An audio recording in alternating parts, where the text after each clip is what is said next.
जय हिंद। देखिए, भारत के गेहूं निर्यात पे बैन लगाने और रूस के अमेरिका को दिए गए प्रस्ताव जिसे अमेरिका ने ठुकरा दिया, इस पे पूरी दुनिया में काफी ज्यादा इसका असर पड़ने वाला है। देखिए, एक्चुअली क्या है कि रूस के राष्ट्रपति व्लादिमीर पुतिन ने इन्होंने एक अमेरिका से एक प्रस्ताव रखा कि देखिए, रूस भी बहुत बड़ा गेहूं का उत्पादक है, यूक्रेन भी बहुत बड़ा गेहूं का उत्पादक है, तो दोनों युद्ध में लगे हुए हैं। रूस पर तो बैन लगा हुआ है कि एक्सपोर्ट कर ही नहीं सकता है, और यूक्रेन के पास बहुत ज्यादा मात्रा में अभी क्या है, गेहूं है, लेकिन इसके निचले बंदरगाह पे पूरी तरह रूस का कब्जा है। तो रूस ने यही कहा था कि हमारे ऊपर से कुछ बैन हटा दो ताकि हमारी भी अर्थव्यवस्था चल सके और यूक्रेन बाकी पूरी दुनिया को गेहूं का निर्यात कर सके। तो इसके लिए अमेरिका को यह प्रस्ताव मान लेना चाहिए, एकदम नॉर्मल सा था, अमेरिका ने इसे ठुकरा दिया। अब गेहूं का निर्यात ना रूस कर पा रहा है, ना भारत कर, ना ही यूक्रेन कर पा रहा है, जिससे काफी ज्यादा समस्या आ रही है। इन दोनों देशों के पास इतना ज्यादा मात्रा में गेहूं आता कैसे? तो समझिए, इन दोनों ये जो दो देश हैं, इनके गेहूं को जब से बैन लग गया लड़ाई की वजह से, तो गेहूं का रेट 33% बढ़ गया इंटरनेशनल मार्केट में।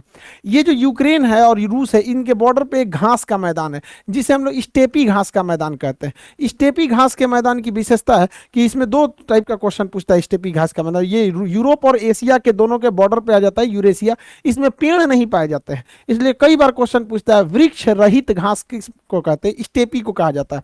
ये उष्ण कटिबंधीय नहीं होकर शीतोष्ण कटिबंधीय। तो यहाँ पर ये इसके यहाँ पर गेहूं के उत्पादन के लिए काफी अच्छा क्लाइमेट मिल जाता है, इसलिए इसे दुनिया का ब्रेड बास्केट कहा जाता है, रोटी का कटोरा हो जाता है। इसे यूक्रेन को कहा जाता है स्टेपी घास का मैदान। लेकिन याद रखिएगा, स्टेपी घास का मैदान ये तो एशिया वाला एरिया आ जाता है, ये यूरोप वाला, तो इसलिए इसे यूरेशिया भी कहा जाता है। कहेगा स्टेपी घास का मैदान तभी यूक्रेन होगा, लेकिन कह देगा स्टेपी मरुस्थल तो कजाकिस्तान हो जाता है। इसलिए इसका थोड़ा ध्यान से रखिएगा, गड़बड़ मत कर दे यहाँ पे। तो यह इस वजह से गेहूं का उत्पादन पूरी तरह से उत्पादन कर रहे हैं, मतलब